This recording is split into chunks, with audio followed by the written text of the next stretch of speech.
안녕하세요. 이 영상은 동생한테 전 재산 뺏긴 형 1화부터 7화까지를 한 번에 듣는 몰아보기 영상입니다. 이야기를 시작하기 앞서 무료로 할 수 있는 구독과 좋아요를 눌러주세요. 여러분의 작은 관심이 더 좋은 이야기를 만드는 큰 힘이 됩니다. 그럼 지금부터 동생한테 전 재산 뺏긴 형 완전판 이야기를 시작하겠습니다. 여러분, 안녕하세요. 오늘부터 새로운 이야기를 시작합니다. 제목은 동생에게 전 재산 뺏긴 형입니다. 실화를 바탕으로 한 이야기예요. 듣다 보면 화가 나실 수도 있어요. 마음 단단히 먹고 들어주세요. 지금부터 시작합니다. 1993년 가난한 시골 마을. 김대호는 22살이었어요.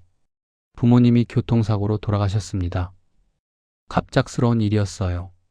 대호에게는 동생이 있었어요. 김민호, 10살이었습니다. 아직 초등학생이었어요. 대호가 민호를 안았어요. 민호야, 울지 마. 형이 있잖아.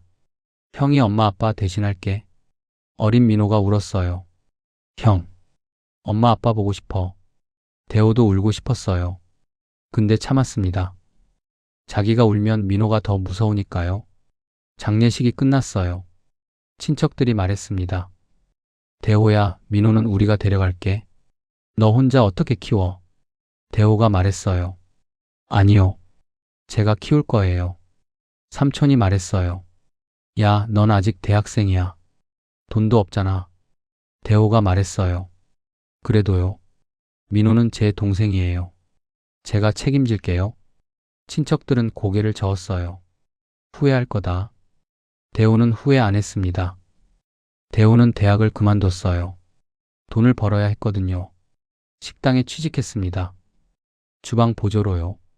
아침 6시에 출근했어요. 밤 11시에 퇴근했습니다. 하루에 17시간 일했어요. 집에 오면 민호가 기다리고 있었어요. 형, 왔어? 대호가 웃었어요. 응, 밥 먹었어? 민호가 말했어요. 응, 형이 해준 반찬 먹었어. 대호는 새벽에 반찬을 만들어 놨거든요. 민호가 혼자 먹을 수 있게요. 대호가 말했어요. 숙제는? 민호가 말했어요. 다 했어. 대호가 민호 머리를 쓰다듬었어요. 우리 민호 잘했어. 힘들었어요. 정말 힘들었습니다. 근데 민호 얼굴 보면 힘든 게 사라졌어요. 세월이 흘렀습니다. 민호가 중학생이 됐어요. 대호는 식당에서 인정받았습니다. 요리를 배웠거든요. 이제 주방장이 됐어요. 월급도 올랐습니다. 민호 학원비도 낼 수 있었어요. 형, 나 학원 가도 돼? 대호가 말했어요. 당연하지. 뭐 배우고 싶어? 민호가 말했어요. 영어. 대호가 웃었어요. 그래, 영어 열심히 해. 민호가 고등학생이 됐어요. 공부를 잘했습니다. 전교 10등 안에 들었어요. 선생님이 말했어요.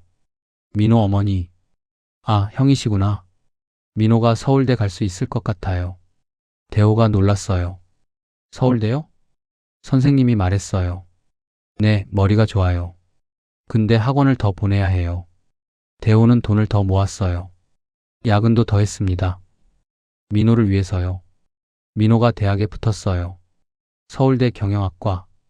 장학금도 받았습니다. 대호가 울었어요. 민호야, 축하해. 우리 민호 대단하다. 민호도 울었어요. 형, 고마워. 형이 없었으면 난 아무것도 못했어. 대호가 말했어요. 아니야. 내가 잘한 거야. 민호가 말했어요. 형, 나 성공하면 형 은혜 꼭 갚을게. 형 식당 차려줄게. 대호가 웃었어요. 그래, 기대할게. 그때는 진심인 줄 알았어요. 민호가. 시간이 더 흘렀습니다. 대호는 40대가 됐어요. 그동안 모은 돈으로 식당을 차렸습니다. 작은 식당이었어요. 대호네 칼국수. 대호가 직접 면을 뽑았어요. 손님들이 좋아했습니다. 여기 칼국수 진짜 맛있어요. 또 올게요. 식당이 잘 됐어요. 입소문이 났습니다. 줄 서서 먹는 식당이 됐어요. 대호는 행복했습니다. 민호는 대기업에 취직했어요. 능력이 좋았습니다. 승진도 빨랐어요. 근데 어느 날 민호가 회사를 그만뒀어요. 대호에게 찾아왔습니다. 형, 나 사업하고 싶어. 대호가 물었어요. 사업? 무슨 사업? 민호가 말했어요. 식당. 형처럼. 대호가 웃었어요. 그래, 좋지. 형이 도와줄까? 민호가 말했어요. 형, 같이 하자. 형 식당 크게 키우자. 내가 경영을 맡을게. 대호가 말했어요. 같이? 좋아. 우리 형제가 같이 하면 잘 되겠다. 대호는 기뻤어요. 동생과 함께 일할 수 있으니까요. 민호가 합류했습니다. 식당 경영을 맡았어요. 대호는 요리에 집중했습니다. 민호가 말했어요. 형, 매장을 늘리자. 프랜차이즈로 만들자. 대호가 말했어요. 프랜차이즈? 민호가 말했어요. 응. 형 레시피가 좋잖아. 전국에 매장 내면 대박 날 거야. 대호가 고민했어요. 위험하지 않을까? 민호가 말했어요. 형, 나 믿어. 내가 경영학과 나왔잖아. 전략 다 세워놨어. 대호가 말했어요. 그래. 내가 그렇게 말하면 믿을게. 대호는 동생을 믿었어요. 30년간 키운 동생이니까요. 투자를 받았습니다. 매장을 늘렸어요. 1개가 5개가 됐습니다. 5개가 20개가 됐어요. 대훈의 칼국수가 유명해졌습니다. 매출이 폭발적으로 늘었어요. 연 매출 100억. 대훈은 놀랐어요. 민호야, 대단하다. 내 덕분이야. 민호가 웃었어요. 아니야, 형 레시피 덕분이지. 근데 민호 눈빛이 달랐어요. 예전 같지 않았습니다. 대호는 몰랐어요. 어느 날 민호가 서류를 내밀었어요. 형, 여기 사인해. 대호가 물었어요. 이게 뭐야? 민호가 말했어요. 회사 구조 바꾸는 거야. 세금 때문에 필요해. 대호가 말했어요. 아, 그래? 대호는 서류를 잘 몰랐어요. 요리만 했으니까요. 동생을 믿고 사인했습니다. 그게 실수였어요. 몇 달 후, 민호가 대호를 불렀습니다. 형, 이야기 좀 하자. 대호가 말했어요. 응, 무슨 일이야? 민호가 말했어요. 형, 이제 나가. 대호가 못 알아들었어요. 뭐? 어디 나가? 민호가 말했어요. 회사에서. 형은 해고야. 대호가 웃었어요. 야, 무슨 농담이야. 민호가 서류를 던졌어요. 농담 아니야. 여기 봐. 형이 사인한 거. 회사 지분 전부 내 이름으로 넘어왔어. 대호가 서류를 봤어요. 정말이었습니다. 자기 이름이 없었어요. 회사 대표는 김민호. 지분 100%도 김민호. 대호가 떨렸어요. 민호야, 이게 무슨... 민호가 차갑게 말했어요. 형, 고마웠어. 근데 이제 난 형 필요 없어. 대호가 말했어요. 야, 내가 널 30년을 키웠어. 부모님 대신. 내가. 민호가 말했어요. 그래서? 그게 내 잘못이야? 형이 알아서 한 거잖아. 대호 눈에서 눈물이 흘렀어요. 민호야. 민호가 말했어요. 경비 불러. 이 사람 내보내. 경비원들이 왔습니다. 대호를 끌어냈어요. 비가 내리고 있었어요. 대호는 자기가 차린 식당 앞에 서 있었습니다. 이제는 자기 식당이 아니었어요. 민호야. 대호가 소리쳤어요. 근데 문은 닫혔습니다. 대호는 무릎을 꿇었어요. 비를 맞으며 울었습니다. 내가 뭘 잘못한 거야. 30년을 하늘이 무너지는 것 같았어요. 전 재산을 잃었습니다. 집도 잃었어요. 민호가 회사 명의로 바꿔놨거든요. 대호에게 남은 건 아무것도 없었습니다. 그날 밤, 대호는 한강 다리 위에 섰어요. 그냥 끝내버릴까? 난간을 잡았습니다. 그때 전화가 울렸어요. 모르는 번호였습니다. 여보세요? 김대호 씨 맞으시죠? 저는 변호사 박준영입니다. 드릴 말씀이 있어요. 대호가 말했어요. 지금 바쁜데요? 변호사가 말했어요. 김민호 씨 일로 전화드렸어요. 대호 손이 멈췄어요. 변호사가 말했어요. 김대호 씨, 동생분이 하신 일, 법적으로 무효화할 수 있어요. 증거가 있거든요. 대호 심장이 뛰기 시작했어요. 증거요? 변호사가 말했어요. 네. 그리고 한 가지 더. 김민호 씨가 숨기고 있는 비밀이 있어요. 아주 큰 비밀이요. 대호가 물었어요. 무슨 비밀인데요? 변호사가 말했어요. 전화로는 말씀드리기 어렵습니다. 내일 제 사무실로 오세요. 김대호 씨 인생이 바뀔 겁니다.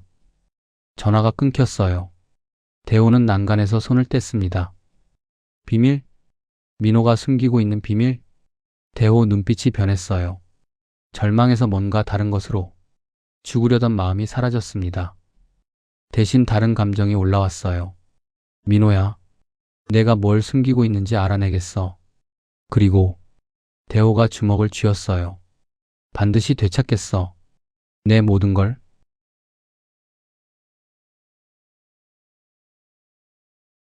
여러분, 오늘 1화 여기까지입니다. 30년간 키운 동생에게 전 재산을 뺏겼어요. 근데 변호사가 연락을 해왔습니다. 민호의 비밀이 있다고요? 대체 무슨 비밀일까요? 다음 2화에서 밝혀집니다. 이 이야기 궁금하시면 구독과 좋아요 부탁드려요. 오늘도 시청해주셔서 감사합니다. 다음에 또 만나요. 여러분, 안녕하세요. 동생에게 전 재산 뺏긴 형 2화입니다. 지난 1화에서 대호가 모든 걸 잃었어요. 근데 변호사가 연락했습니다. 민호의 비밀을 알고 있다고요. 오늘 그 비밀이 밝혀집니다. 지금부터 시작합니다. 다음 날 아침, 대호는 변호사 사무실에 갔어요. 허름한 옷차림이었습니다. 이제 좋은 옷이 없으니까요. 김대호 씨 오셨군요. 박준영 변호사가 맞았어요. 40대 중반으로 보였습니다. 날카로운 눈빛이었어요. 대호가 물었어요. 어떻게 저를 알아요? 왜 저한테 연락한 거예요? 변호사가 말했어요. 앉으세요. 길어요. 대호가 앉았습니다. 변호사가 말했어요. 저는 원래 김민호 씨 회사 법률 자문이었어요. 3년 전부터요. 대호가 놀랐어요. 민호 회사요? 변호사가 말했어요. 네. 근데 이번 달에 잘렸습니다. 제가 뭘 알아버렸거든요. 대호가 물었어요. 뭘 알았는데요? 변호사가 서류를 꺼냈어요. 이거 보세요. 대호가 서류를 봤어요. 회사 장부였습니다. 숫자가 복잡했어요. 이게 뭐예요? 변호사가 말했어요. 횡령 증거예요. 김민호 씨가 회사 돈을 빼돌렸어요. 최소 50억 이상. 대호가 놀랐어요. 50억?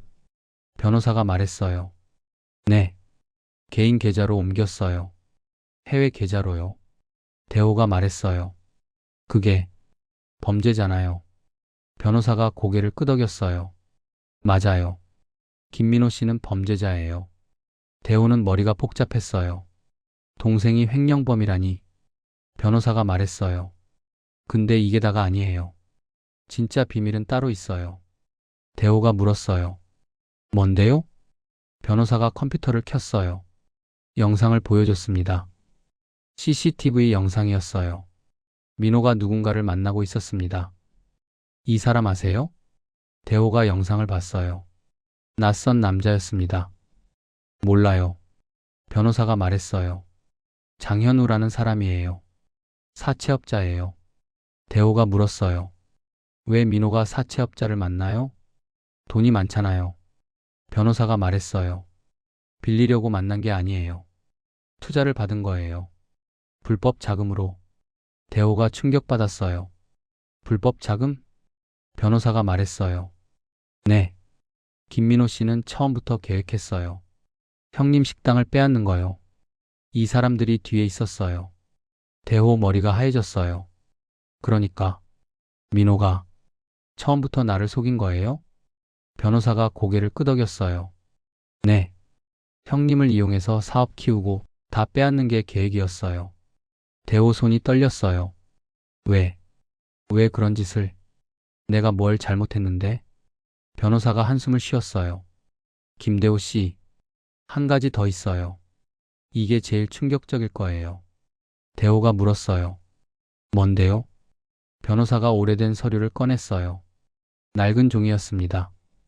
이거 보세요. 대호가 서류를 봤어요. 출생신고서였습니다. 김민호. 생년월일이 적혀 있었어요. 근데 이상했습니다. 부모 이름이 달랐어요. 대호 부모님 이름이 아니었습니다. 이게 뭐예요? 변호사가 말했어요. 김민호 씨는요. 김대호 씨 친동생이 아니에요. 대호 심장이 멈추는 것 같았어요. 뭐라고요? 변호사가 말했어요. 김민호 씨 진짜 부모님은 따로 있어요. 30년 전에 대호 씨 부모님한테 맡겨진 거예요. 대호가 말을 못했어요. 변호사가 설명했어요. 김민호 씨 친부모님은 범죄자였어요. 사기꾼이었습니다. 경찰에 쫓기다가 아이를 버렸어요. 대호 씨 부모님이 불쌍히 여겨서 키운 거예요. 대호가 떨렸어요. 그러면 민호는 알아요? 자기가 입양된 거? 변호사가 말했어요. 네, 알아요. 5년 전에 알았어요. 그래서 형님한테 복수하려 한 거예요. 대호가 물었어요. 복수? 왜? 내가 뭘 잘못했는데? 변호사가 말했어요. 김민호 씨 생각은 이래요. 내 친부모가 나를 버린 건 가난해서다. 근데 형은 부모님 사랑을 독차지했다. 나는 버려진 아이인데. 대호가 충격받았어요. 미쳤어. 내가 부모님 대신 키워줬잖아. 변호사가 말했어요. 김민호 씨는 비뚤어진 거예요. 형님한테 고마워하는 게 아니라 열등감을 느낀 거예요. 대호 눈에서 눈물이 흘렀어요. 나는 진심으로 동생이라고. 30년을, 30년을 변호사가 말했어요. 김대호 씨, 이제 어떻게 하실 건가요? 대호가 물었어요. 뭘 할 수 있는데요? 난 아무것도 없어요. 변호사가 말했어요. 아니요. 할 수 있어요. 이 증거들이면 민호 씨 잡을 수 있어요. 횡령, 불법 자금, 사기. 전부 형사처벌 대상이에요. 대호가 물었어요. 왜 이걸 저한테 주는 거예요? 당신한테 좋을 게 뭐예요? 변호사가 씁쓸하게 웃었어요. 저도 민호 씨한테 당했어요. 불법 자금 사실 눈치채니까 해고했거든요. 입막음 돈도 안 줬어요. 그래서 복수하려고요. 대호가 물었어요. 같이 하자는 거예요? 변호사가 말했어요. 네. 저는 법적으로 도울게요. 김대호 씨는 민호 씨의 약점을 더 파세요. 같이 무너뜨려요. 대호는 한참 생각했어요. 동생이라고 믿었던 민호. 처음부터 가짜였습니다. 대호 눈빛이 변했어요. 좋아요. 같이 해요. 변호사가 손을 내밀었어요. 대호가 악수했습니다. 복수가 시작됐어요. 대호는 집으로 돌아왔어요. 아, 이제 집도 없었습니다. 고시원에 방을 얻었어요. 좁은 방이었습니다. 침대 하나 놓으면 끝이었어요. 대호는 누워서 천장을 봤어요. 민호야. 아니, 넌 내 동생이 아니었구나. 처음부터. 가슴이 아팠어요. 근데 이제 슬픔만 있는 게 아니었습니다. 분노가 올라왔어요. 30년을 속였어. 내 인생을 망쳤어. 반드시 되갚아주겠어. 대호는 주먹을 쥐었어요. 다음 날, 대호는 움직이기 시작했습니다. 먼저 옛날 직원들을 만났어요. 대호 씨, 어떻게 된 거예요? 갑자기 회사에서 나갔다고 하던데. 대호가 말했어요. 내가 쫓겨난 거야. 민호한테. 직원이 놀랐어요. 네? 동생분한테요? 대호가 말했어요. 응. 다 빼앗겼어. 직원이 말했어요. 세상에. 그러고 보니 요즘 회사 분위기 이상해요. 대호가 물었어요. 뭐가 이상한데? 직원이 말했어요. 민호 사장님이 돈을 막 쓰세요. 회사 돈으로 외제차 사고 해외여행 가고. 근데 직원들 월급은 밀려요. 대호가 생각했어요. 역시 횡령하고 있구나. 대호가 말했어요. 혹시 나한테 정보 좀 줄 수 있어? 회사 내부 정보. 직원이 고민했어요. 위험한데? 대호가 말했어요. 부탁이야. 난 이대로 끝낼 수 없어. 직원이 대호를 봤어요. 한참 보다가 말했어요. 알겠어요. 제가 뭘 도와드릴게요? 대호 씨가 불쌍해서가 아니라 민호 사장님이 너무 나쁘게 굴어서요. 대호가 말했어요. 고마워. 직원이 말했어요. 근데 조심하세요. 민호 사장님 뒤에 무서운 사람들 있어요. 대호가 물었어요. 무서운 사람들? 직원이 말했어요. 네. 자세히는 몰라요. 근데 가끔 회사에 와요. 다들 무서워해요. 대호는 알고 있었어요. 사채업자들, 불법 자금을 대준 사람들. 조심해야겠어. 잘못하면 나도 위험해. 대호는 천천히 정보를 모았어요. 직원들한테, 옛날 거래처한테, 조금씩 조금씩. 2주가 지났습니다. 변호사에게 전화가 왔어요. 김대호 씨, 큰일 났어요. 대호가 물었어요. 무슨 일이에요? 변호사가 말했어요. 김민호 씨가 움직여요. 해외로 도망가려는 것 같아요. 대호가 놀랐어요. 해외요? 변호사가 말했어요. 네. 회사 정리하고 있어요. 돈 다 빼서 해외로 튀려는 거예요. 지금 막지 않으면 놓쳐요. 대호 심장이 빨리 뛰었어요. 어떻게 해야 해요? 변호사가 말했어요. 제가 검찰에 고발할게요. 근데 증거가 더 필요해요. 김민호 씨 회사에 결정적인 장부가 있어요. 그거 있으면 바로 체포할 수 있어요. 대호가 말했어요. 그 장부 어디 있는? 변호사가 말했어요. 김민호 씨 사무실 금고 아니에요. 대호가 말했어요. 그걸 어떻게 가져와요? 변호사가 말했어요. 방법이 있어요. 내일 회사에 파티가 있어요. 창립 기념 파티요. 그때 몰래 들어갈 수 있어요. 대호가 말했어요. 내가요?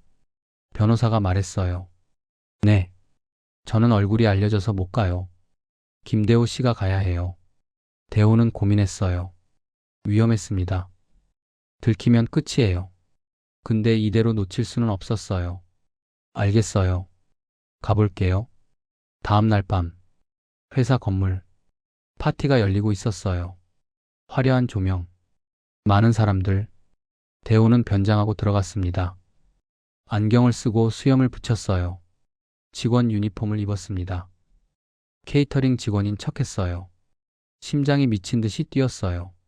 파티장을 지나갔습니다. 민호가 보였어요. 비싼 양복을 입고 있었어요. 옆에 예쁜 여자가 있었습니다.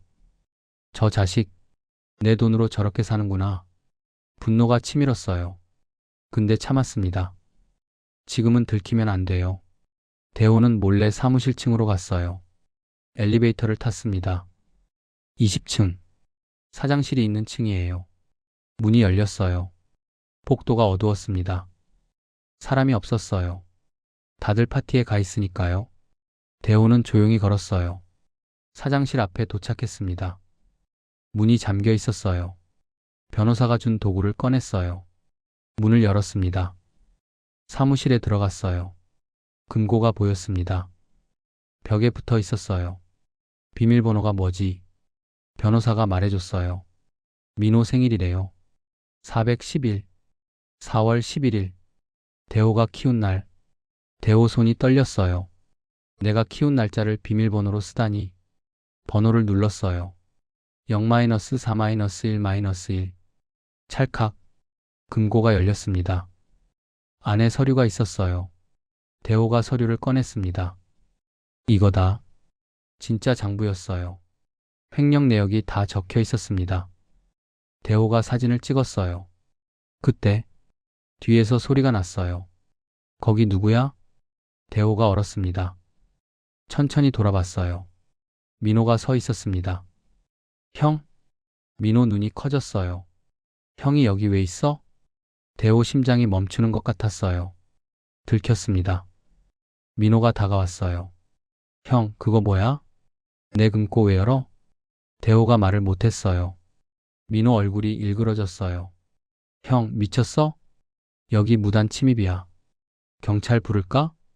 대호가 말했어요. 경찰? 좋아. 불러. 이 장부 보여주면 누가 잡혀갈까? 민호 얼굴이 굳어졌어요. 뭐? 대호가 장부를 흔들었어요. 다 알아, 민호야. 내가 횡령한 거, 불법 자금 받은 거, 그리고 대호가 민호를 똑바로 봤어요. 내가 내 친동생이 아닌 것도. 민호 얼굴이 하얘졌어요. 순간 정적이 흘렀습니다. 민호가 웃었어요. 비틀린 웃음이었어요. 그래, 알아버렸구나. 그래서 어쩔 건데? 대호가 말했어요. 너 신고할 거야. 감옥 가게 될 거야. 민호가 박수를 쳤어요. 짝, 짝, 짝. 형, 대단하네. 근데 말이야. 민호가 주머니에서 뭔가를 꺼냈어요. 전화기였습니다. 여기 와봐. 민호가 전화했어요. 1분 후, 문이 열렸습니다. 무서운 남자들이 들어왔어요. 3명이었습니다. 사채업자들. 대호가 뒤로 물러섰어요. 민호가 웃었어요. 형, 너무 쉽게 생각했네. 내가 가만히 당할 것 같아? 남자들이 대호를 둘러쌌어요. 민호가 말했어요. 형, 그 장부 내놔. 그리고 조용히 사라져. 안 그러면. 민호가 손짓했어요. 남자 하나가 칼을 꺼냈습니다. 죽을 수도 있어. 오늘 2화 여기까지입니다. 대호가 민호의 비밀을 알아냈어요. 근데 들켜버렸습니다. 칼을 든 남자들에게 둘러싸였어요. 대호는 살아남을 수 있을까요? 다음 3화에서 계속됩니다. 이 이야기 궁금하시면 구독과 좋아요 부탁드려요. 오늘도 시청해주셔서 감사합니다. 다음에 또 만나요. 여러분 안녕하세요. 동생에게 전 재산 뺏긴 형 3화입니다. 지난 2화 마지막 장면 기억하시나요? 민호의 비밀 장부를 손에 넣었지만 바로 들키고 말았습니다. 칼을 든 남자들에게 둘러싸인 대호. 과연 이 위기를 어떻게 빠져나갈까요? 지금부터 시작합니다. 죽을 수도 있어. 민호의 목소리가 사무실에 울렸어요. 차가운 칼날이 대호의 목을 겨눴습니다. 땀이 흘렀어요. 이대로 끝인가? 대호는 눈을 감았어요. 30년간 키운 동생에게 죽는구나. 인생이 허무했습니다. 민호가 말했어요. 장부 내놔, 형. 대호가 대답했어요. 싫어. 내가 죽어도 이 장부는 못 줘. 이걸로 널 감옥에 보낼 거야. 민호가 비웃었어요. 아직도 정신을 못 차렸네. 그래, 그럼 잘 가, 형. 민호가 남자에게 눈짓했어요. 남자의 손에 힘이 들어갔습니다. 그때였습니다. 쾅. 사무실 문이 거칠게 열렸어요. 꼼짝 마. 경찰이다. 경찰들이 들이닥쳤습니다. 민호와 남자들이 놀랐어요. 경찰? 어떻게? 경찰 한 명이 대호에게 다가왔어요. 김대호 씨, 괜찮으십니까? 대호도 어리둥절했어요. 네, 네. 민호가 소리쳤어요. 저놈이 먼저 침입했어요. 내 사무실에 몰래 들어온 도둑놈이라고요. 경찰이 민호를 쳐다봤어요. 김민호 씨, 당신을 횡령 및 특수교사 혐의로 긴급 체포합니다. 경찰이 수갑을 꺼냈습니다. 민호가 발버둥 쳤어요. 뭐? 무슨 소리야? 증거 있어? 경찰이 말했어요. 증거는 차고 넘칩니다. 당신이 횡령한 돈이 흘러간 해외 계좌 전부 추적 완료했습니다. 민호의 얼굴이 하얗게 질렸어요. 그걸 어떻게? 대호도 놀랐습니다. 장부를 넘기지도 않았는데 어떻게? 그때 사무실 입구에서 한 사람이 걸어 들어왔어요. 박준영 변호사였습니다. 박 변호사가 대호에게 윙크했어요. 김대호 씨, 연기 실력이 대단하시네요. 대호가 물었어요. 변호사님, 이게 어떻게 된 겁니까? 박 변호사가 웃었어요. 장부가 금고에 있다는 건 미끼였습니다. 김민호가 형님을 해치도록 유도한 거죠. 박 변호사가 설명했어요. 대호가 사무실에 들어오기 전 박 변호사는 이미 검찰에 모든 증거를 넘겼습니다. 횡령 증거, 불법 자금 내역, 그리고 대호가 사무실에 들어가기 직전 박 변호사가 대호의 옷에 몰래 녹음기를 넣어뒀던 겁니다. 민호가 대호를 협박하고 죽이려고 했던 모든 말이 녹음됐어요. 살인미수 혐의가 추가되겠군요. 김민호 씨. 민호가 주저앉았어요. 모든 게 끝났습니다. 사채업자들도 모두 체포됐어요. 경찰서를 나온 대호가 박 변호사에게 물었어요. 왜 저한테는 말 안 했어요? 저 진짜 죽는 줄 알았다고요. 박 변호사가 말했어요. 말씀드렸으면 연기가 어색했을 겁니다. 김민호는 의심이 많은 놈이라서요. 덕분에 완벽하게 잡았습니다. 대호가 허탈하게 웃었어요. 목숨 걸고 연기했네요, 제가. 박 변호사가 대호의 어깨를 두드렸어요. 이제 다 끝났습니다. 회사는 곧 되찾을 수 있을 거예요. 며칠 후, 사건은 뉴스에 대대적으로 보도됐습니다. 유명 한식 프랜차이즈 대표, 횡령 및 살인 미수 혐의로 구속. 민호의 모든 범죄가 드러났어요. 대호는 법적으로 회사 대표 자리를 되찾았습니다. 하지만 회사는 엉망이었어요. 민호가 돈을 다 빼돌려서 거의 부도 직전이었습니다. 직원들 월급도 몇 달이나 밀려 있었고요. 대호는 직원들을 모아놓고 말했어요. 여러분, 미안합니다. 다 제 잘못입니다. 하지만 다시 시작하겠습니다. 제 모든 걸 걸고 회사를 다시 살리겠습니다. 직원들이 웅성거렸어요. 그때 한 직원이 말했어요. 사장님, 저희는 사장님 믿어요. 같이 일하게 해주세요. 다른 직원들도 외쳤어요. 맞아요. 저희가 도울게요. 대호는 눈물이 났어요. 고맙습니다. 정말 고맙습니다. 그날부터 대호는 다시 시작했어요. 밤낮으로 일했습니다. 거래처를 찾아가서 사정하고 은행에 가서 대출을 알아봤어요. 다행히 대호의 진심이 통했습니다. 대호네 칼국수의 맛을 기억하는 사람들이 많았거든요. 조금씩 회사는 정상으로 돌아왔어요. 그렇게 한 달이 지났습니다. 박 변호사에게서 전화가 왔어요. 김대호 씨, 김민호 재판 결과가 나왔습니다. 대호가 물었어요. 어떻게 됐습니까? 박 변호사가 말했어요. 징역 15년입니다.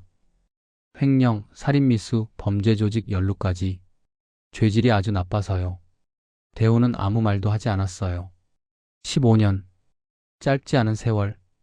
마음 한구석이 아팠습니다. 비록 피는 섞이지 않았지만 30년을 동생으로 알고 키웠는데 박 변호사가 말했어요. 그리고 한 가지 더 알아낸 게 있습니다. 대호가 물었어요. 뭔데요? 박 변호사가 말했어요. 김민호의 친부모에 대한 겁니다. 그 사람들 아직 살아있습니다. 대호가 놀랐어요. 살아있다고요? 어디 있는데요? 박 변호사가 말했어요. 그게 좀 놀라실 겁니다. 지금 아주 큰 부자가 되어서 살고 있어요. 대호가 말했어요. 네? 사기꾼이라고 하지 않았나요? 박 변호사가 말했어요. 네, 맞습니다. 30년 전 마지막으로 거하게 한탕하고 해외로 도망쳤습니다. 그리고 거기서 사업가로 신분 세탁을 한 거죠. 대호는 할 말을 잃었어요. 자식은 버리고 자기들만 잘 살고 있다고? 박 변호사가 말했어요. 김민호는 이 사실을 모릅니다. 자기 부모는 가난해서 자기를 버렸고 죽었을 거라고 생각해요. 대호가 물었어요. 그 사람들은 지금 어디에 있습니까? 박 변호사가 주소를 알려주었어요. 근데 이걸 알아서 뭘 하시려고요? 대호가 말했어요. 민호를 만나러 가야겠습니다. 대호는 교도소로 갔어요. 민호를 면회했습니다. 수척해진 민호가 대호 앞에 앉았어요. 민호가 말했어요. 왜 왔어? 내 꼴 보러 왔어? 대호가 말했어요. 아니, 너한테 알려줄 게 있어서 왔어. 대호가 말했습니다. 내 친부모 살아있어. 민호의 눈이 흔들렸어요. 뭐? 거짓말하지 마. 대호가 말했어요. 거짓말 아니야. 아주 잘 살고 있더구나. 너를 버리고 도망가서 자기들끼리 부자가 됐어. 민호의 얼굴이 무너졌어요. 자기가 가난 때문에 버려졌다고 믿었는데 그 믿음이 깨지는 순간이었습니다. 자신의 복수가, 자신의 증오가 얼마나 어리석었는지 깨달았어요. 민호가 울기 시작했어요. 아. 대호는 조용히 일어섰습니다. 더 이상 할 말은 없었어요. 이것이 대호의 마지막 복수였습니다. 물리적인 복수가 아니라 진실을 알려주는 것. 그것이 가장 큰 벌이라고 생각했어요. 시간이 흘렀습니다. 대호의 회사는 완전히 정상화됐어요. 대호네 칼국수는 다시 인기를 얻었습니다. 대호는 예전보다 더 행복했어요. 돈이 많아서가 아니었어요. 좋은 사람들과 함께 일하니까요. 어느 날 대호에게 편지 한 통이 왔어요. 민호에게서 온 편지였습니다. 대호는 편지를 열어봤어요. 형에게. 형, 미안해. 내가 정말 잘못했어. 이제 와서 용서를 구하는 게 얼마나 염치 없는 짓인지 알아. 형이 알려준 진실을 듣고 오랫동안 생각했어. 나는 평생 착각 속에 살았던 거야. 형은 나한테 부모님이었는데 내가 은혜를 원수로 갚았어. 다시 한 번만 형을 볼 수 있다면 그때는 정말 진심으로 사죄하고 싶어. 마이너스 민호가. 대호는 편지를 접었어요. 눈물이 한 방울 떨어졌습니다. 창밖을 봤어요. 햇살이 따뜻했습니다. 민호야, 언젠가 우리가 다시 만날 수 있을까? 대호는 생각했어요. 용서는 아직 어려웠습니다. 하지만 언젠가는, 아주 오랜 시간이 흐른 후에는 다시 만날 수 있지 않을까? 그때는 따뜻한 칼국수 한 그릇 같이 먹을 수 있지 않을까?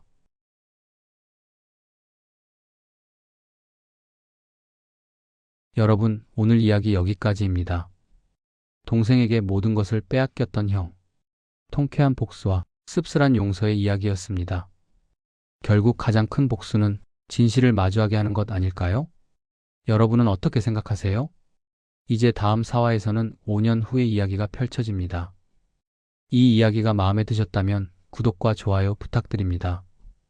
오늘도 시청해주셔서 감사합니다. 여러분, 안녕하세요. 동생에게 전 재산 뺏긴 형 그 후의 이야기 4화입니다. 지난 이야기에서 대호는 마침내 모든 것을 되찾고 동생 민호는 죄의 대가를 치르게 되었죠. 진실의 무게 앞에 무너진 민호는 대호에게 용서를 구하는 편지를 보냈습니다. 그렇게 모든 것이 제자리를 찾아가는 듯 보였습니다. 하지만 운명은 대호를 가만히 내버려 두지 않았습니다. 오늘 그 새로운 운명의 서막이 열립니다. 이야기는 그로부터 5년의 세월이 흐른 뒤 시작됩니다. 대호의 대혼의 칼국수는 이제 대한민국 최고의 한식 브랜드 중 하나로 자리 잡았습니다.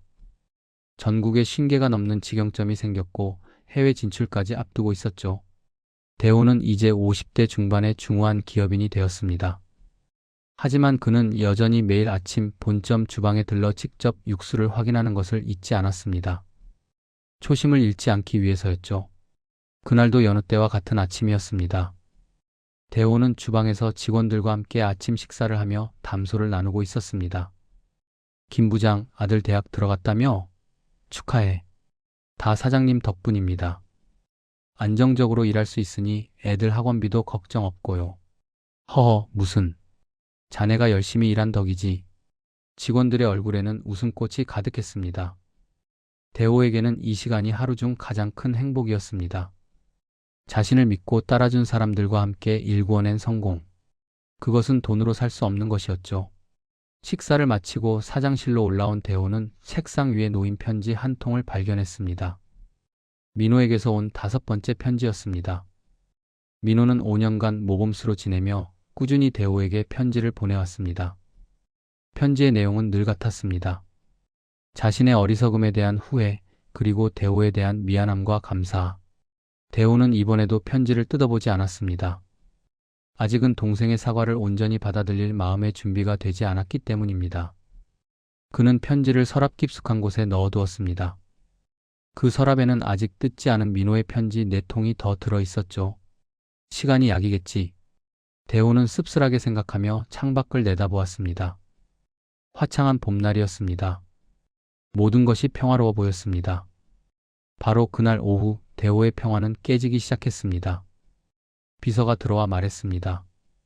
사장님, 손님이 찾아오셨습니다. 약속은 안 하셨는데 꼭 사장님을 뵈어야 한다고 하셔서. 대호가 물었습니다. 누구신데? 자신을 미래전략그룹의 오수진 실장이라고 소개했습니다. 미래전략그룹? 처음 들어보는 이름이었습니다. 일단 들어오시라고 해.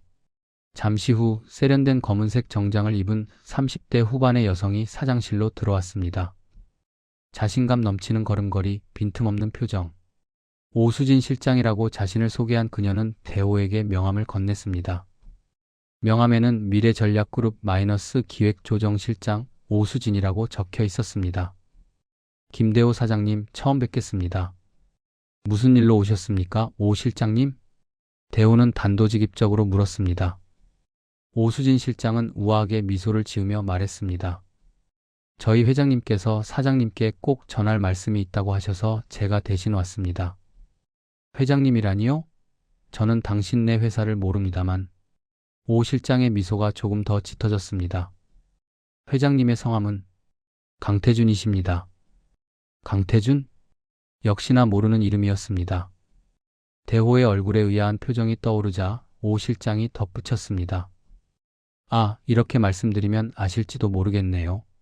김민호 씨, 생부 되십니다. 순간 대호의 머릿속이 하얘졌습니다. 민호의 생부. 30년 전 자식을 버리고 해외로 도망쳐 사업가로 성공했다던 그 사기꾼. 대호의 얼굴이 순식간에 굳어졌습니다. 나가시오. 차가운 목소리였습니다. 당신들과는 할 이야기 없습니다.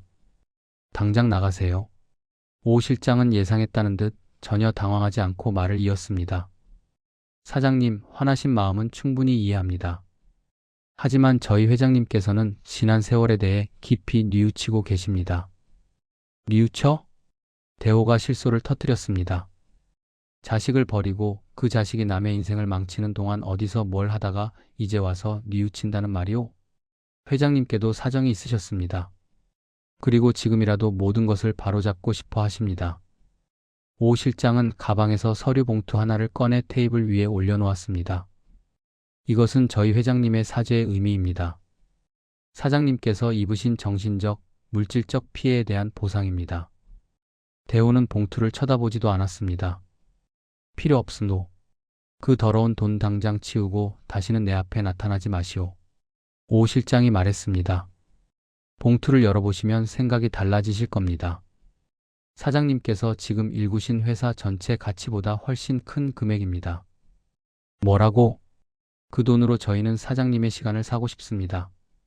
저희 회장님과 식사 한번 할 시간을 내주십시오. 직접 뵙고 사죄드리고 싶어 하십니다. 대호는 자리에서 일어났습니다. 그리고 문을 활짝 열었습니다. 경비실장, 이 여자 당장 끌어내. 오 실장은 어깨를 으쓱하며 자리에서 일어났습니다. 사장님, 너무 흥분하지 마십시오. 저희는 좋은 뜻으로 찾아온 겁니다. 좋은 뜻?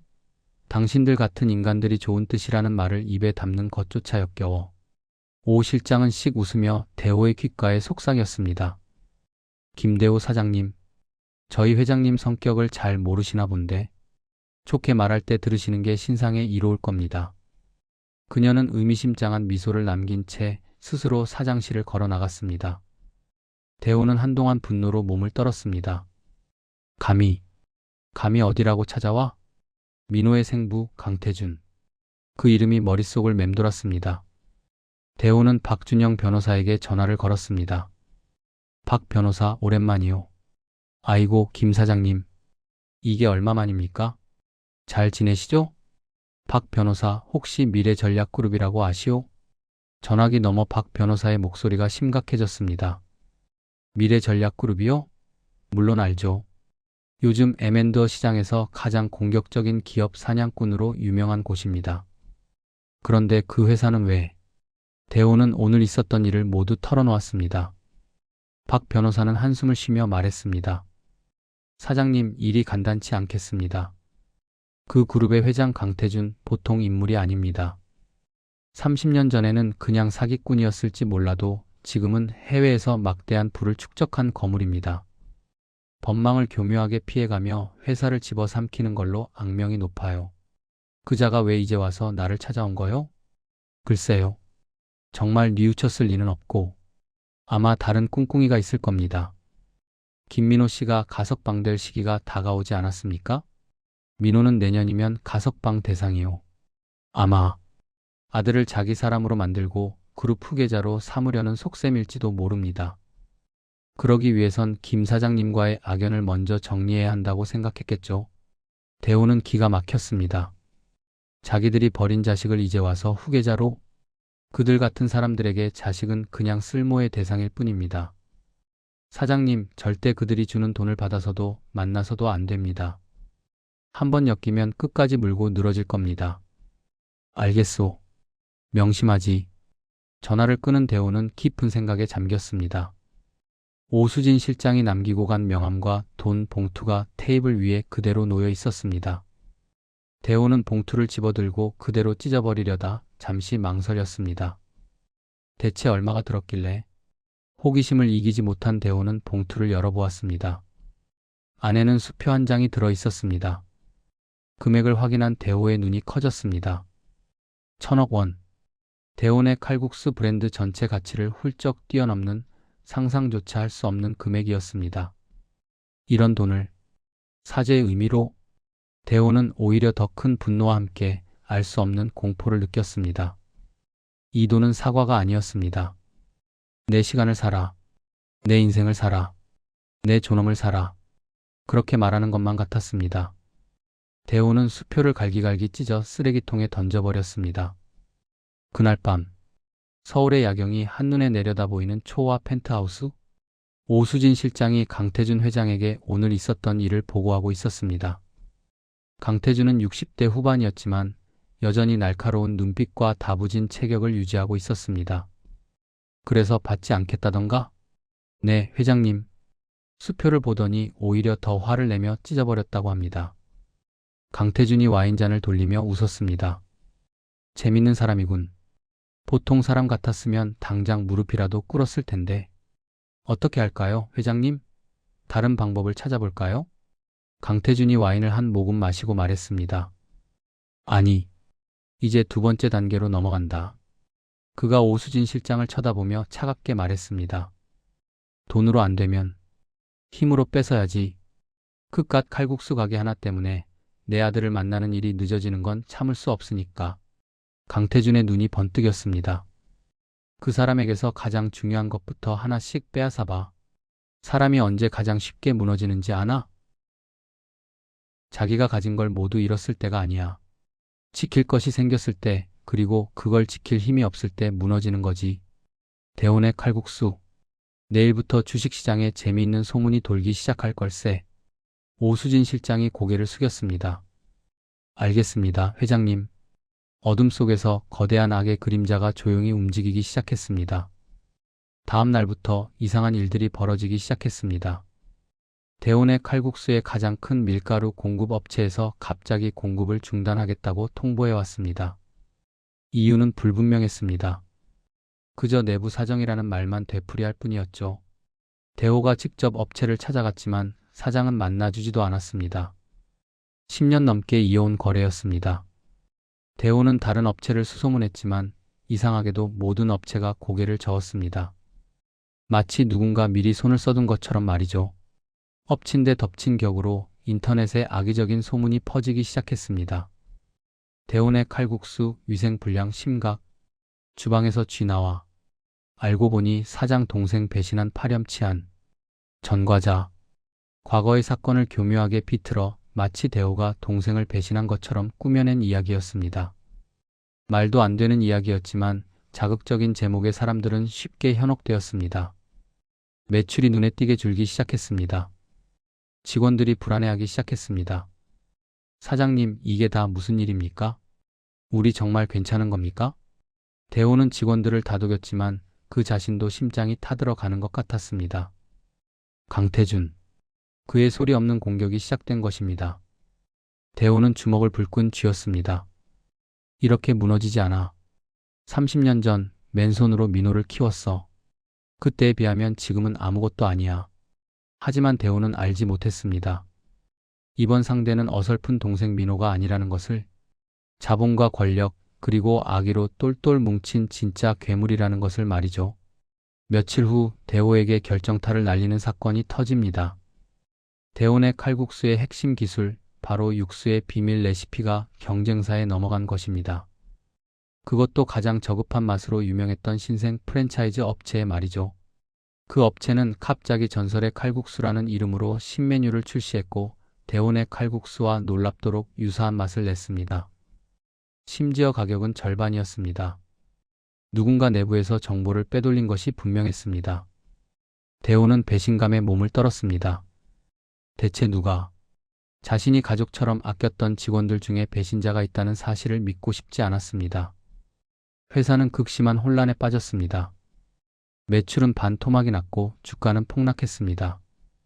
대호는 매일 밤 잠을 이루지 못했습니다. 그러던 어느 날 밤 지친 몸을 이끌고 퇴근하던 대호의 앞에 한 남자가 나타났습니다. 어두운 골목길, 가로등 불빛 아래 몇 년의 세월이 흘렀지만 한눈에 알아볼 수 있었습니다. 민호? 그곳에는 교도소에 있어야 할 동생 김민호가 서 있었습니다. 가석방으로 조금 일찍 나온 것이었습니다. 전보다 더 야위고 얼굴에는 고생한 흔적이 역력했지만 눈빛만은 달랐습니다. 예전에 비뚤어진 분노 대신 깊은 슬픔과 회한이 담겨 있었습니다. 민호가 대호 앞에 털썩 무릎을 꿇었습니다. 형. 목이 메인 목소리였습니다. 내가 다 잘못했어, 형. 민호는 바닥에 이마를 대고 오랫동안 울었습니다. 대호는 아무 말 없이 그런 민호를 내려다볼 뿐이었습니다. 한참을 울던 민호가 고개를 들었습니다. 형, 지금 회사 힘들다는 이야기 들었어. 형을 이렇게 만든 사람들, 내 친부모라는 자들이지? 대호는 대답하지 않았습니다. 민호가 주먹을 꽉 쥐며 말했습니다. 내가 도울게, 형. 내가 그들을 막을 수 있어. 그들의 약점 내가 알아. 대호의 눈이 흔들렸습니다. 다시 한번 동생이라고 불렀던 남자가 자신의 인생에 들어오려 하고 있었습니다. 배신했던 동생. 하지만 또한 모든 것을 잃게 만든 원수의 약점을 알고 있다는 유일한 사람. 대호는 선택의 기로에 섰습니다. 과연 대호는 민호의 손을 다시 잡을 수 있을까요? 악마 같은 친부모에게 복수하려는 민호는 과연 진심일까요?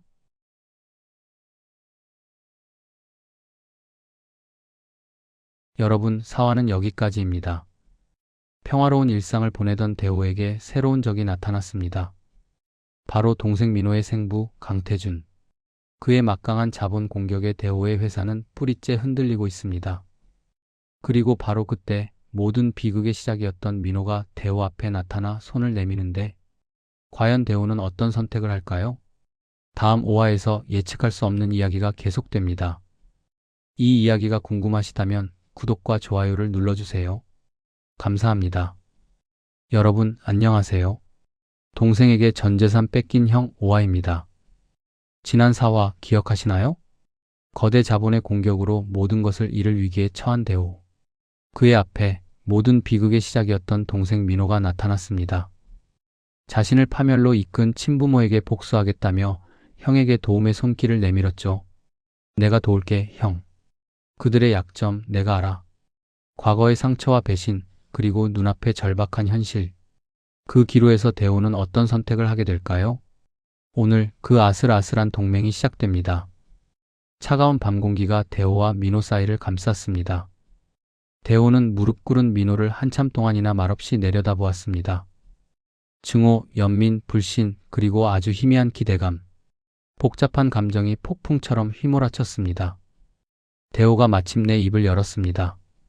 일어서. 목소리는 얼음장처럼 차가웠습니다. 민호가 천천히 몸을 일으켰습니다. 마주 볼 용기가 없는지 고개를 푹 숙이고 있었죠. 내가 뭘 할 수 있는데? 대호의 물음에 민호가 대답했습니다. 강태준. 그 남자는 제 친아버지지만 저는 그를 아버지라 생각하지 않아요. 그는 괴물입니다. 그리고 모든 괴물에게는 약점이 있죠. 약점? 네. 그는 돈으로 세상을 움직일 수 있다고 믿는 사람이에요. 반대로 말하면 돈이 사라지면 모든 것을 잃는 사람이란 뜻입니다. 민호의 목소리에는 차가운 확신이 서려 있었습니다. 그의 자금줄을 끊어야 해요. 제가 그 방법을 압니다. 대호는 민호를 데리고 자신의 오피스텔로 향했습니다. 집 안으로 들이지는 않고 문 앞에 세워둔 채 말했습니다. 여기서 기다려. 대호는 안으로 들어가 박준영 변호사에게 전화를 걸었습니다. 심야였지만 박 변호사는 곧바로 전화를 받았습니다. 대호는 민호가 돌아온 사실과 그의 제안을 모두 털어놓았습니다. 박 변호사의 목소리가 즉시 심각해졌습니다. 김민호 씨가요? 사장님 위험합니다. 그 말을 어떻게 믿습니까? 또 다른 속임수일 수 있습니다. 나도 알아. 하지만 박 변호사, 지금 우리에게 다른 방법이 있어? 대호의 목소리에는 깊은 무력감이 배어 있었습니다. 박 변호사는 한동안 말이 없었습니다. 그리고 깊은 한숨과 함께 말했죠. 없습니다. 솔직히 말씀드리면 지금 상황은 법으로 싸워서 이길 수 있는 수준을 넘어섰습니다. 강태준은 합법과 불법의 경계를 넘나들며 우리를 조여오고 있습니다. 증거를 잡기조차 어렵습니다. 그렇다면 민호의 말을 믿어보는 수밖에. 사장님, 만약 김민호 씨와 함께하기로 결정하신다면 몇 가지 안전장치는 반드시 마련해야 합니다. 저도 밤새 고민해 보겠습니다. 내일 아침 세 사람이 함께 보시죠. 다음날 아침 박준영 변호사의 사무실에 세 남자가 마주 앉았습니다. 대호, 민호, 그리고 박 변호사. 어색하고 긴장된 침묵이 흘렀습니다. 박 변호사가 먼저 입을 열었습니다. 김민호 씨 가석방을 축하드립니다. 그리고 다시 이렇게 뵙게 되어 유감입니다. 민호가 고개를 숙였습니다. 변호사님께도 큰 죄를 지었습니다. 드릴 말씀이 없습니다. 사과나 지난 이야기는 나중에 합시다. 지금은 그럴 시간이 없어요. 김민호 씨, 당신이 말한 약점이라는 게 구체적으로 뭡니까? 민호는 준비해왔다는 듯 단호하게 말했습니다. 비자금입니다. 강태준이 수십 년간 축적해온 천문학적인 규모의 비자금. 그 돈이 그의 힘의 원천입니다. 그 돈으로 기업을 사고 사람을 매수하고 언론을 움직이죠. 비자금이라. 그걸 어떻게 찾아내죠? 그런 돈은 보통 해외 페이퍼 컴퍼니나 차명 계좌에 쪼개져 있을 텐데요. 박 변호사의 말에 민호가 고개를 저었습니다. 아닙니다. 강태준은 아무도 믿지 않는 사람입니다. 심지어 자기 자신조차도요. 그래서 그는 자신의 모든 불법 자금을 단 한 사람을 통해 관리합니다. 수십 개의 차명 계좌를 총괄하는 금고지기가 따로 있어요. 금고지기? 대호와 박 변호사가 동시에 물었습니다. 네. 이름은 윤상현. 강태준과는 고향 선후배 사이로 30년 넘게 그의 그림자 역할을 해온 사람입니다. 강태준이 유일하게 믿는 사람이자 그의 모든 비밀을 알고 있는 사람이죠. 이 윤상현만 무너뜨리면 강태준의 자금줄은 그대로 마비됩니다. 박 변호사의 눈이 빛났습니다. 정보 감사합니다, 김민호 씨. 하지만 우리가 어떻게 당신을 믿을 수 있죠? 그때 대호가 나섰습니다. 내가 조건을 걸겠소. 대호가 민호를 똑바로 쳐다보며 말했습니다. 첫째, 넌 내 눈앞에서 그리고 내 허락 없이는 단독으로 행동하지 않는다. 둘째, 이 일이 끝나면 내 친부모에게 어떤 사적인 복수도 하지 않고 내 앞에서 깨끗이 사라진다. 셋째, 이 모든 과정에서 박 변호사의 법적인 통제를 받는다. 대호의 목소리는 단호했습니다. 이 조건들을 받아들일 수 있겠나? 민호는 한치의 망설임도 없이 대답했습니다. 받아들일게, 형. 아니, 사장님. 어떤 조건이든 따르겠습니다. 저는 단지 제가 망쳐버린 것을 조금이라도 되돌리고 싶을 뿐입니다. 그렇게 세 남자의 위태로운 동맹이 시작되었습니다. 그날부터 대호의 사무실 옆 작은 회의실에 임시 상황실이 꾸려졌습니다. 민호는 그곳에서 숙식하며 강태준의 공격 패턴을 분석하기 시작했습니다. 그의 예측은 무서울 정도로 정확했습니다. 다음은 아마 우리 쪽 핵심 인력을 빼내려 할 겁니다. 특히 기술 개발팀과 해외 영업팀이 타겟이 될 겁니다. 민호의 예측대로 며칠 후 경쟁사로부터 2배의 연봉을 제안받았다며 사표를 내는 직원들이 나타나기 시작했습니다. 하지만 민호의 조언 덕분에 대호는 미리 대비를 할 수 있었습니다. 대호는 흔들리는 직원들을 개인적으로 만나 그들의 노고를 치하하고 회사의 비전을 공유하며 마음을 다잡았습니다. 또한 핵심 인력에게는 파격적인 스톡 옵션을 제공하며 신뢰를 보여주었죠. 덕분에 일부 직원의 이탈은 있었지만 핵심 인력 대부분을 지켜낼 수 있었습니다. 다음으로 민호는 레시피 유출의 범인을 지목했습니다. 아마 재무팀의 박 과장일 겁니다. 그는 2년 전 아내가 큰 병을 앓아서 급전이 필요했을 겁니다. 강태준 쪽에서 그걸 놓쳤을 리가 없죠. 대호는 설마 했습니다. 박 과장은 10년 넘게 함께 일해온 성실하기로 소문난 직원이었습니다. 하지만 박 변호사가 그의 계좌를 추적한 결과 거액의 돈이 입금된 사실을 확인했습니다. 대호는 박 과장을 조용히 불렀습니다. 박 과장은 모든 것을 자백하며 눈물로 용서를 빌었습니다. 사장님, 죄송합니다. 제가 정말 죽을 죄를 지었습니다. 아내 수술비 때문에 눈이 멀었습니다. 대호는 그를 해고하는 대신 박 변호사와 상의하여 그의 자백을 증거로 확보하고 그를 역이용하기로 했습니다. 강태준에게 거짓 정보를 흘리는 역정보원으로 활용하기로 한 것입니다. 민호의 정보력 덕분에 대호는 강태준의 파상 공세를 가까스로 막아내고 있었습니다. 하지만 이것은 방어일 뿐 근본적인 해결책은 아니었습니다. 결국 윤상현을 잡아야 해. 민호가 말했습니다. 그 사람만 우리 편으로 만들면 전쟁은 끝나요. 어떻게? 윤상현에게는 아들이 하나 있어요. 올해 20살인데 심장병을 앓고 있죠. 해외에서 수술을 받아야 하는데 수술비가 어마어마하다고 들었습니다. 민호가 말을 이었습니다. 강태준은 윤상현에게 절대 그 돈을 내주지 않을 겁니다. 그게 강태준의 방식이죠. 철저히 이용하되 결정적인 도움은 주지 않아 충성심을 유지하게 만드는 것. 우리가 그 수술비를 해결해 준다면 흔들리지 않을까? 대호의 말에 민호가 고개를 끄덕였습니다. 가능성 있어요. 그에게 아들은 세상의 전부니까요. 작전이 세워졌습니다. 박 변호사가 합법적인 경로로 윤상현 아들의 병원 기록과 필요한 수술비 내역을 확보했습니다. 금액은 10억 원. 대호에게는 부담스러운 금액이었지만 회사의 명운이 걸린 일에 비하면 아무것도 아니었습니다. 대호는 즉시 자금 마련에 들어갔습니다. 문제는 어떻게 윤상현에게 접근하느냐였습니다. 그는 강태준의 그림자처럼 움직여 혼자 있는 시간이 거의 없었습니다. 며칠간의 잠복 끝에 마침내 기회가 왔습니다. 윤상현이 매주 수요일 저녁 혼자서 한적한 바로 향한다는 정보를 입수한 것입니다. 오늘 밤이 기회야. 대호와 민호는 바깥에서 대기하고 박 변호사가 먼저 자연스럽게 접근하여 말을 걸기로 했습니다. 약속된 수요일 저녁, 대호와 민호는 바 건너편 차 안에서 숨을 죽인 채 기다리고 있었습니다. 민호의 얼굴에는 긴장한 기색이 역력했습니다. 형, 아니 사장님, 정말로 저를 믿어주시는 겁니까? D-5는 민호를 쳐다보지 않고 앞만 보며 말했습니다. 널 믿는 게 아니야. 내가 강태준을 증오하는 마음을 믿는 거다. 그때였습니다. 바의 문이 열리고 윤상현이 나왔습니다. 박 변호사가 그에게 다가가려던 찰나 어디선가 검은색 세단 한 대가 미끄러지듯 다가와 윤상현 앞에 멈춰 섰습니다. 차 뒷문이 열리고 한 사람이 내렸습니다. 대호와 민호는 숨을 멈췄습니다. 차에서 내린 사람은 미래전략그룹의 기획조정실장 오수진이었습니다.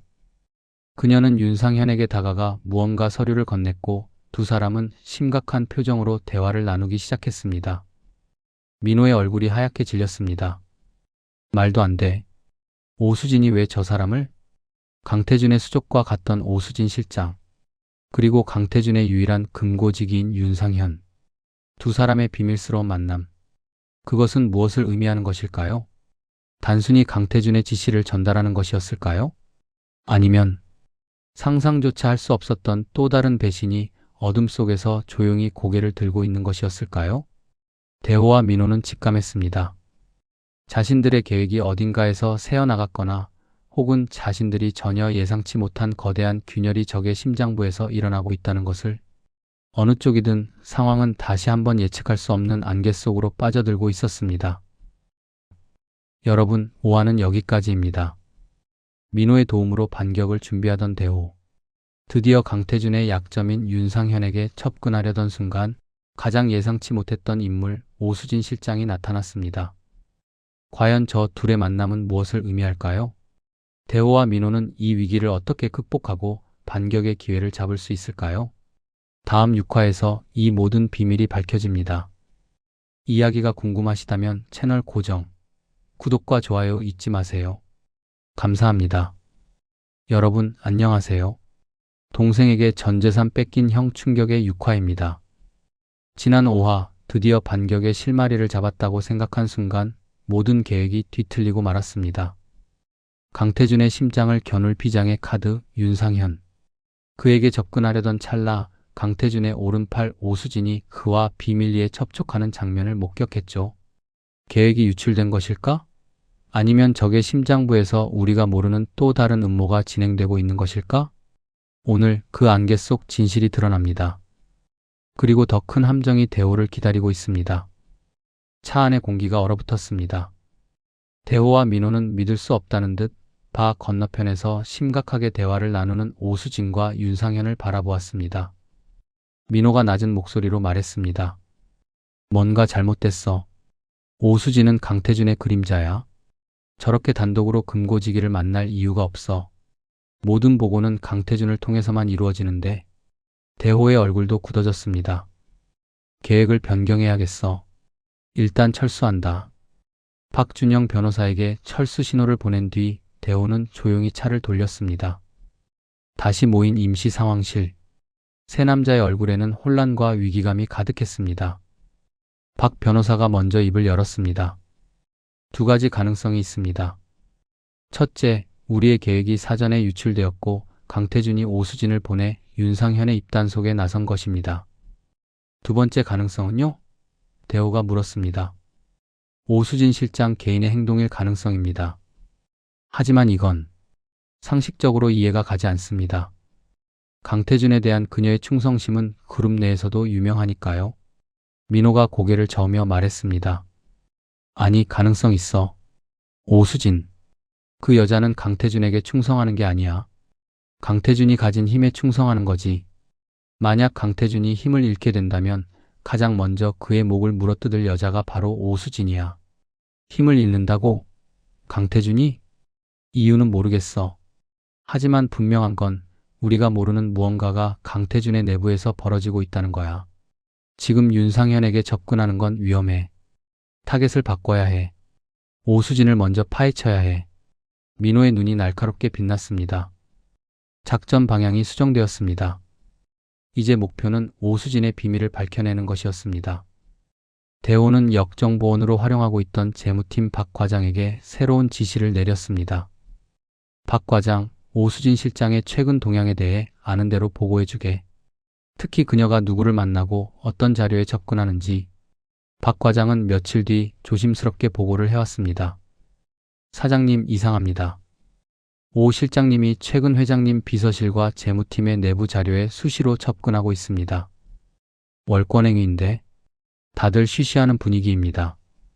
그리고 해외의 어떤 은행과 계속 연락을 주고받는 것 같습니다. 해외은행. 그 말에 민호의 표정이 변했습니다. 강태준의 비자금 계좌가 있는 스위스 은행이야. 민호는 자신이 아는 모든 정보를 동원해 오수진의 뒤를 쫓기 시작했습니다. 과거 강태준 밑에서 일하며 어깨너머로 배웠던 어둠의 기술들이 동원되었습니다. 해커를 고용해 그녀의 컴퓨터 기록을 뒤지고 사람을 붙여 그녀의 모든 동선을 파악했습니다. 위험한 도박이었지만 선택의 여지가 없었습니다. 그리고 며칠 후 민호는 경악할 만한 사실을 알아냈습니다. 찾았어. 형. 찾았어. 민호는 창백해진 얼굴로 모니터 화면을 가리켰습니다. 화면에는 오수진이 비밀리에 주고받은 이메일 내용이 떠 있었습니다. 수신자는 스위스 은행의 한 프라이빗 뱅커였습니다. 메일에는 암호화된 파일이 첨부되어 있었습니다. 암호를 풀자 충격적인 내용이 드러났습니다. 그것은 강태준의 건강검진 기록이었습니다. 췌장암 사기, 기대 수명 3개월, 세 사람 모두 숨을 삼켰습니다. 강태준이 시한부 인생을 선고받았던 것입니다. 그래서였어. 그래서 그렇게 서둘렀던 거야. 민호가 중얼거렸습니다. 아들을 후계자로 삼으려던 것도 대호의 회사를 무리하게 공격한 것도 모두 얼마 남지 않은 시간 때문이었습니다. 박 변호사가 말했습니다. 오수진 실장이 이걸 알아챈 겁니다.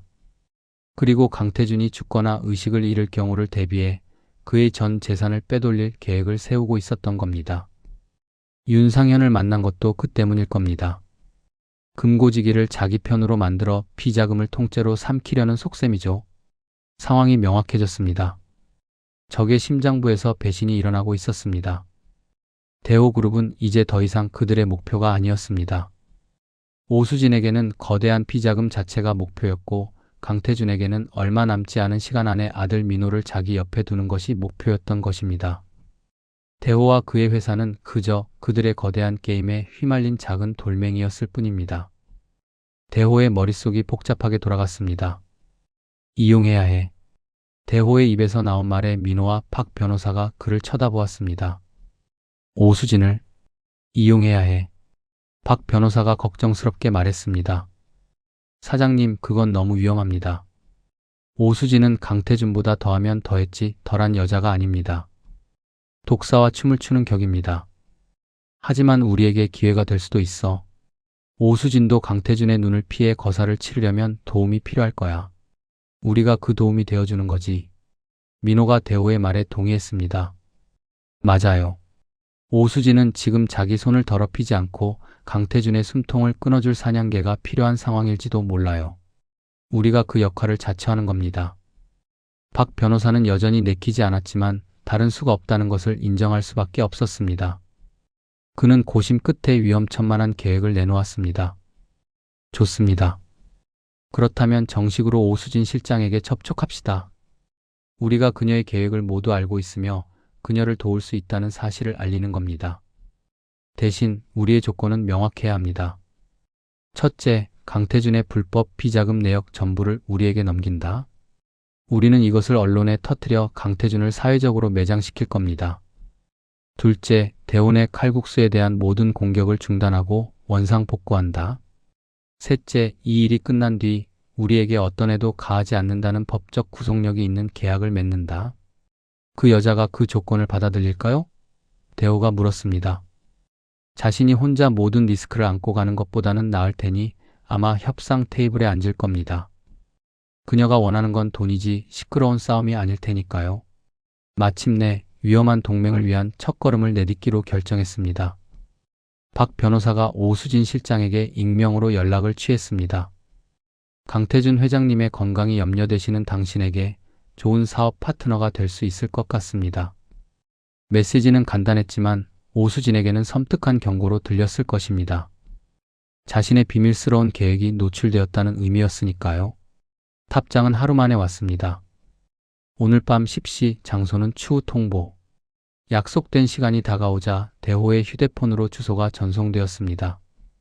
외곽의 낡은 폐공장이었습니다. 민호가 불안하게 말했습니다. 형, 혼자 가는 건 위험해.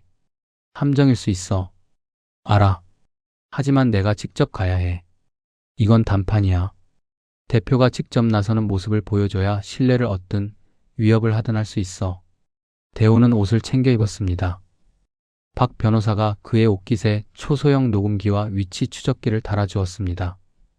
사장님, 무슨 일이 생기면 즉시 신호를 주십시오. 저희가 근처에서 대기하고 있겠습니다. 걱정 마. 대호는 두 사람을 안심시키고 홀로 약속 장소로 향했습니다. 폐공장 안은 먼지와 어둠으로 가득했습니다. 중앙에 놓인 테이블에 희미한 전등 하나가 켜져 있었습니다. 대호가 안으로 들어서자 등 뒤에서 육중한 철문이 닫히는 소리가 들렸습니다. 테이블 저편 어둠 속에서 오수진 실장이 모습을 드러냈습니다. 대단한 담력이시네요, 김대호 사장님. 혼자 오실 줄은 몰랐는데. 쓸데없는 소리는 집어치우고 본론으로 들어갑시다. 당신의 계획 우리가 도울 수 있소. 오수진이 박수를 치며 웃었습니다. 역시 빠르시네요. 그래서 당신들이 원하는 건 뭐죠? 강태준의 비자금 리스트 원본, 그리고 우리 회사에 대한 모든 공격 중단. 성공 보수는 당신이 가질 거액의 돈에 비하면 아주 작은 일부만 받겠소. 오수진은 턱을 괜 채 흥미롭다는 듯 대호를 바라보았습니다. 조건이 나쁘지 않네요. 당신들을 믿을 수 있다는 증거만 있다면. 증거? 그래요. 당신이 정말 강태준을 무너뜨릴 각오가 되어 있다는 증거 말이에요. 오수진이 손뼉을 두 번 치자 옆의 어둠 속에서 거대한 인형이 나타났습니다. 그리고 그 인형의 발치에는 박 과장이 피투성이가 된 채 쓰러져 있었습니다. 대호의 눈이 커졌습니다. 박 과장. 오수진이 차갑게 말했습니다. 당신 쪽 끈아풀인 건 알고 있었어요. 배신자는 어떻게 처리해야 하는지 본보기를 보여줘야죠. 오수진. 자, 증명해보세요, 김대호 사장님. 당신 손으로 이 배신자를 처리하세요. 그럼 당신을 내 파트너로 인정해드리죠. 오수진이 칼 한 자루를 테이블 위로 던졌습니다. 대호의 손이 분노로 떨렸습니다. 그 순간이었습니다. 공장 가장 깊은 어둠 속에서 누군가 박수를 치며 걸어 나왔습니다.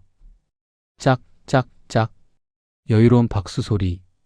대호는 심장이 멎는 것 같았습니다. 그 목소리, 그 걸음걸이.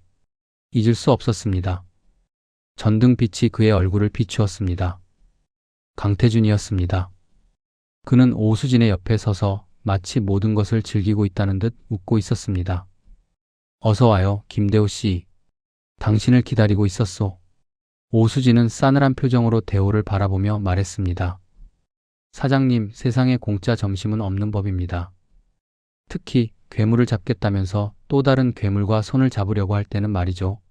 모든 것이 함정이었습니다. 오수진은 처음부터 대호를 속이고 있었던 것입니다. 강태준의 시한부 사실을 믿기로 대호를 절망의 끝으로 끌어들이기 위한 잔인한 연극이었습니다. 강태준이 병든 몸을 이끌고 대호에게 다가왔습니다. 내 아들 민호는 어디 있소? 그 녀석도 당신과 함께 있겠지? 이제 우리 가족의 문제를 여기서 끝을 냅시다. 강태준의 눈빛이 섬뜩하게 빛났습니다. 폐공장 안에는 대호의 거친 숨소리만이 가득했습니다. 마이너스. 여러분, 6화는 여기까지입니다. 희망이라고 생각했던 동아줄은 사실 지옥으로 향하는 거미줄이었습니다. 오수진의 배신을 이용하려던 대호는 오히려 더 큰 함정에 빠지고 말았습니다. 모든 것을 예측하고 있던 강태준. 과연 대호는 이 절체절명의 위기에서 벗어날 수 있을까요? 그리고 이 모든 함정을 파고 기다린 강태준의 진짜 목적은 무엇일까요? 다음 7화 마지막 반전을 기대해주세요. 구독과 좋아요는 대호에게 큰 힘이 됩니다. 감사합니다. 여러분, 안녕하세요. 길고 길었던 이야기, 동생에게 전 재산 뺏긴 형의 마지막 화 7화입니다. 지난 6화, 대호는 모든 희망을 걸었던 동맹에게 배신당하고 최악의 함정에 빠지고 말았습니다. 자신의 모든 것을 앗아간 원수 강태준, 그리고 그의 옆에서 악마처럼 웃고 있는 오수진, 폐공장 안 고립무원의 상황. 대호는 이대로 무너지고 마는 걸까요? 오늘 이 길고 지독했던 복수극의 마지막 페이지가 펼쳐집니다. 모든 것을 끝낼 최후의 반전. 지금 시작합니다. 이제 우리 가족의 문제를 여기서 끝을 냅시다. 강태준의 목소리가 폐공장 안에 서늘하게 울려 퍼졌습니다. 대호는 깨달았습니다. 이것은 단순한 함정이 아니었습니다. 자신과 민호를 한꺼번에 제거하고 과거의 모든 흔적을 지워버리려는 강태준의 마지막 정리였습니다. 오수진은 비릿한 미소를 지으며 대호를 조롱했습니다. 김대호 사장님, 당신은 너무 순진했어. 썩은 동아줄이라도 잡고 싶었겠지만 그 줄의 끝이 지옥일 줄은 몰랐겠지. 대호는 주먹을 꽉 쥐었습니다. 분노가 머리끝까지 치밀었지만 할 수 있는 것은 아무것도 없었습니다. 강태준이 손짓하자 어둠 속에서 검은 옷을 입은 남자들이 나타나 대호를 둘러쌌습니다. 내 아들 민호는 어디 있소? 그 녀석의 숨통도 끊어줘야 내 마음이 편해질 것 같은데. 강태준이 낄낄거렸습니다. 바로 그 순간이었습니다.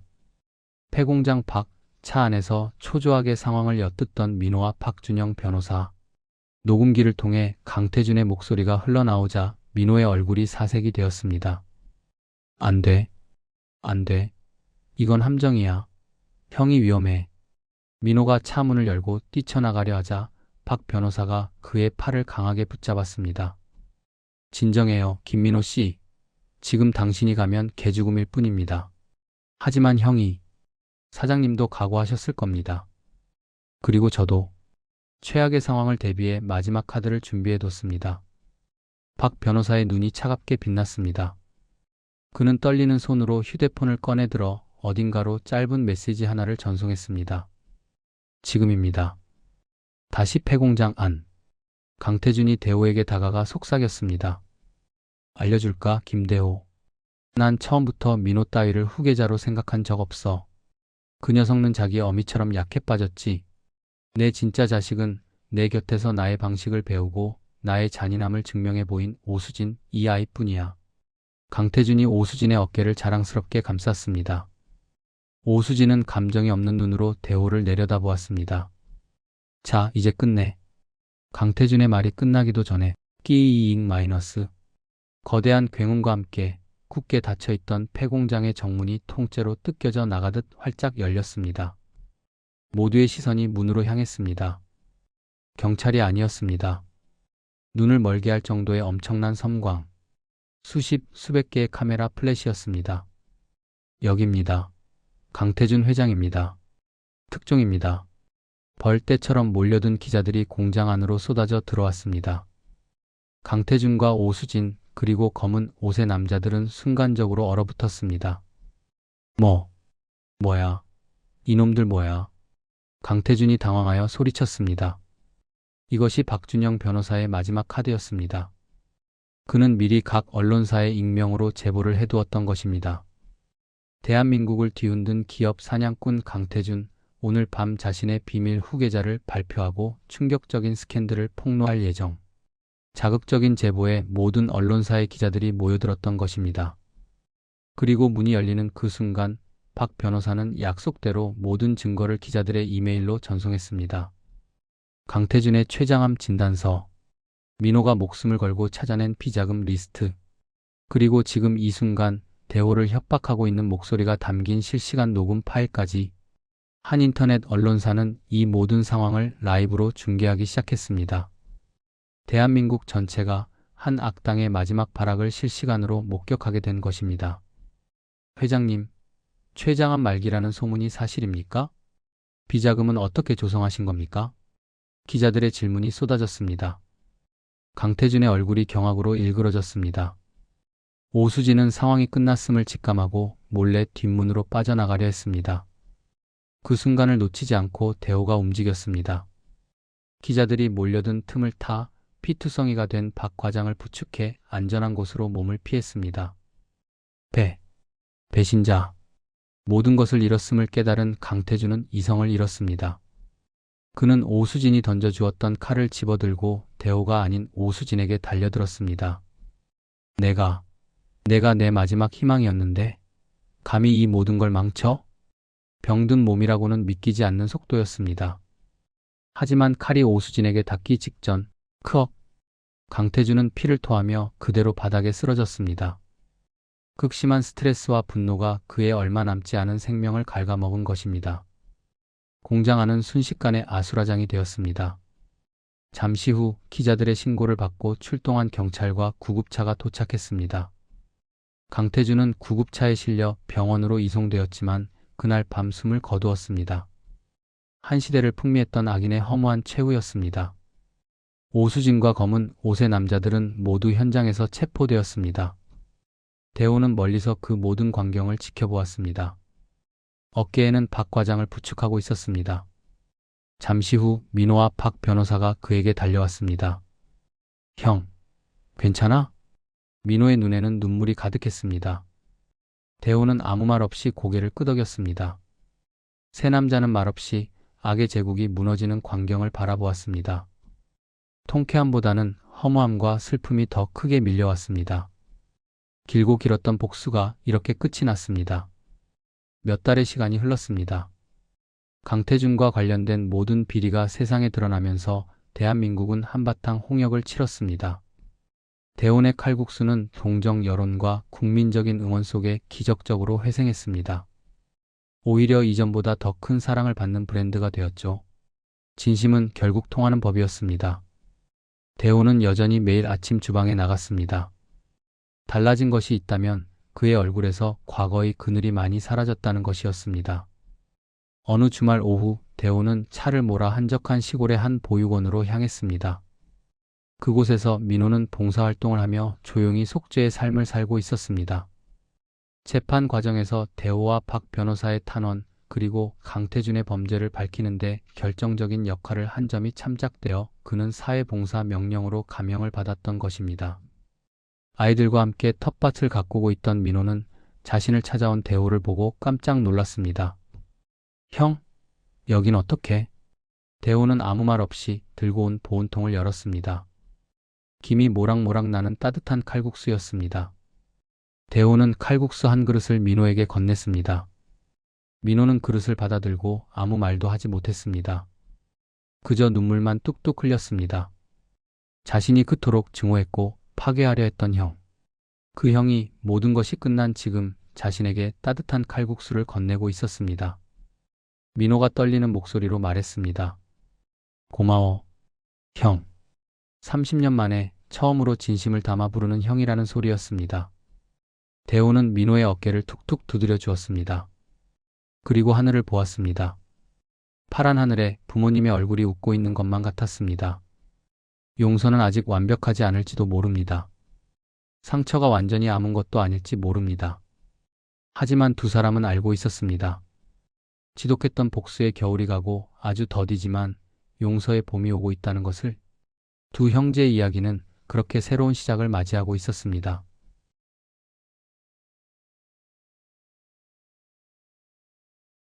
여러분, 동생에게 전 재산 뺏긴 형 이야기는 여기까지입니다. 오랜 시간 함께 울고 함께 분노하며 이 이야기를 지켜봐 주신 모든 분들께 감사드립니다. 여러분 인생의 겨울도 언젠가는 따뜻한 봄으로 채워지기를 진심으로 바랍니다. 이 이야기가 여러분에게 작은 위로와 희망이 되었기를 바랍니다. 지금까지 시청해 주셔서 정말 감사합니다.